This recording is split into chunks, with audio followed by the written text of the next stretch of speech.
আপনাদের অনেকের মাঝেই কনফিউশন আছে যে বাংলাদেশের নাম্বার 1 ইউটিউবারটা কে? মানে অনেকে ভাবতেছেন যে তৌহিদ আফ্রিদি, আর অনেকে ভাবতেছেন যে রাকিব হোসেন, অনেকে ভাবতেছেন আরিস ফাহিম চৌধুরী। এই নিয়ে আমি কিন্তু একটা ভিডিও বানাইছি। অনেকেই দেখছেন বাট অত বেশি রেসপন্স আসে নাই। কিন্তু এই বিষয়ে আমি ভিডিও বানাচ্ছি এইজন্যই মূলত। কারণ আমি যখন TikTok একটু ঢুকি, TikTok এর ভিডিও-টিডিও দেখি তখন রাকিব অন্তরা ওদের ভিডিও আমার সামনে একটু বেশিই আসে।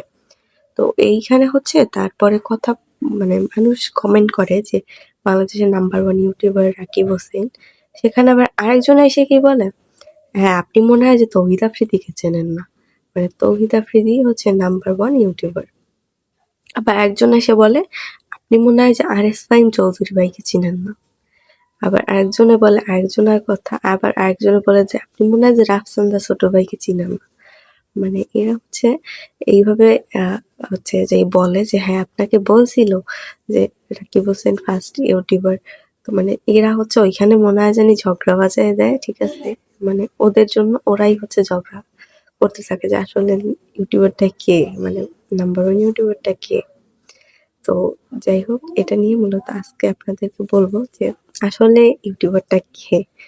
চলুন ভিডিওটা শুরু করা যাক এবং ভালো লাগলে অবশ্যই লাইক, কমেন্ট, শেয়ার করে দিবেন। সাবস্ক্রাইব করতে ভুলবেন না। ধন্যবাদ সবাই। দেখেন, বাংলাদেশের নাম্বার 1 ইউটিউবার বলতে যে প্রথম আছে, মানে যার সাবস্ক্রাইবার সংখ্যা বেশি তাকে বোঝানো হয়। তো আমরা দেখি যে আ মানে রাকিব হোসেনের আইডিতে আমরা যদি যাই, না সরি, আমরা ফার্স্টে আরিস ফাহিম চৌধুরীর ইতে যাই, আইডিতে। তো সেখানে গেলে দেখা যাবে যে তার সাবস্ক্রাইবার সংখ্যা 2 মিলিয়নের বেশি, মানে প্রায় কাছাকাছি 3 মিলিয়ন। ধরেন 2 মিলিয়ন। দেন আমরা যদি তৌহিদ আফ্রিদির কাছে যাই, সেখানে দেখবো প্রায় 7 মিলিয়ন, মানে 6 মিলিয়ন বেশি, 6 মিলিয়নের। তো ধরলাম 6 মিলিয়ন। দেন আমরা যদি রাকিব হোসেনের মানে চ্যানেলে যাই, সেখানে গেলে দেখতে পারবো তার চ্যানেলের সাবস্ক্রাইবার সংখ্যা 18 মিলিয়ন, মানে 18 মিলিয়ন। ওকে, তো এখন আমরা এটা বাচ্চারাও বুঝতে পারবে যে আসলে কে নাম্বার 1 ইউটিউবার। এখন অফিসিয়ালি ভাবে বা মানে যার সাবস্ক্রাইবার সংখ্যা বেশি সেই তো নাম্বার 1 ইউটিউবার হবে, এটাই স্বাভাবিক। আপনি যাই বলেন না কেন।